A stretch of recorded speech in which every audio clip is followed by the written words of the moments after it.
etortzen da, orain dela ia 200 urte Donostian gertatutakoa, hain zuzen ere sarraskia, bortxaketak eta ondoren malariako gaixotasunaren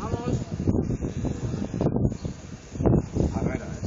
1600 bat Donostia hil ziren, horietako batzuk hil zituzten, ingelesek, aliatuak, eta liburu honetan hiritar ikuspegi batetik ematen da garai horretako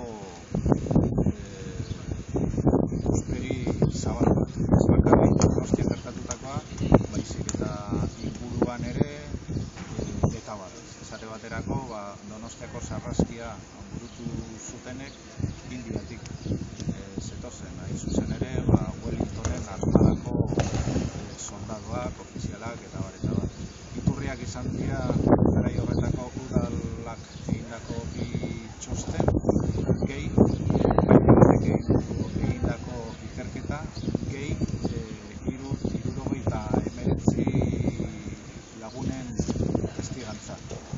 Gero, azken urtetan Madrilgo Artxibo Historiko Nazionaleko garai horretako fondoak digitalizatu egin dituztenez, askoz errazago zait ikerketa. Ikusten dut borobiltzeko gauza guzti horiekin interpretazio berri bat eman daitezkela, eta horren harira hain zuzen ere da egin dudana.